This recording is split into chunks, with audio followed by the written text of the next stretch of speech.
समृद्धी औद्योगिक प्रशिक्षण संस्था जामरूड रोड तालुका जिल्हा बुलढाणा। आता 12वीची गरज नाही। 10वी पास विद्यार्थी 2 वार्षिक ITI केल्यानंतर 12वीच्या समकक्ष मानल्या जाईल। ट्रेडर्स, इलेक्ट्रिशियन, फिटर, वेल्डर प्रवेश देणे सुरू। मुलींसाठी फी मध्ये विशेष सवलत। संपर्क 98 Mother Teresa school of nursing Buldhana. GNM साठी प्रवेश देणे सुरू। पात्रता 12वी उत्तीर्ण। शिष्यवृत्ती उपलब्ध। SC ST मोफत प्रवेश। संपर्क Mother Teresa school of nursing Jamrund road Kolwad Buldhana.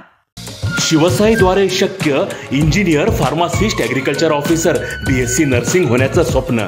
MHT CET 2025च्या संपूर्ण तयारीसाठी Shivsai pattern Buldhana, Shivsai universal junior college Buldhana. संपर्क 8390 3545 55 आणि 8208 1082।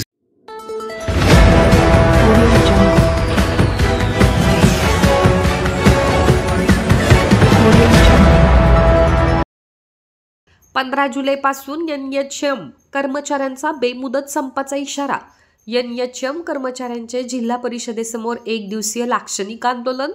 राष्ट्रीय आरोग्य अभियानाअंतर्गत ज्या कर्मचाऱ्यांना 10 वर्ष किंवा त्यापेक्षा अधिक वर्ष शासन सेवेमध्ये झालेले आहेत, अशा कर्मचाऱ्यांना शासनाच्या नियमित पदावरती कायमस्वरूपी समायोजन करण्याबाबतचा निर्णय 14 मार्च 2024 रोजी घेण्यात आला होता। परंतु आता 1.25 वर्ष उलटून देखील या कर्मचाऱ्यांना शासन सेवेत कायमस्वरूपी सेवेमध्ये सामावून घेतले नाही।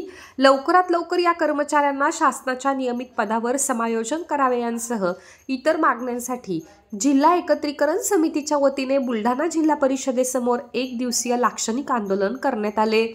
14 जुलैपर्यंत संपूर्ण राज्यभरात विविध आंदोलन केली जाणार आहेत।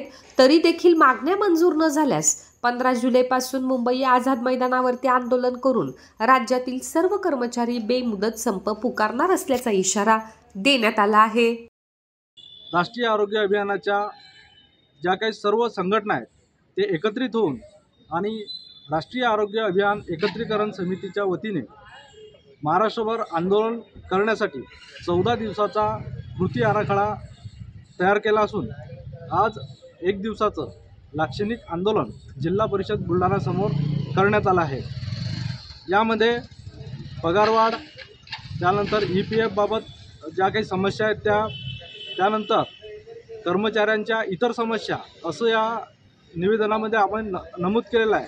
त्याचबरोबर 14 जुलैपर्यंत ह्या ज्या मागण्या पूर्ण झाल्या नाही तर 15 जुलैपासून संपूर्ण महाराष्ट्रातले आरोग्य कर्मचारी, कंत्राटी कर्मचारी हे आझाद मैदानावर आमरण बेमुदत या ठिकाणी संप करणार आहेत असं आम्ही या निवेदनामध्ये नमूद केलेलं आहे।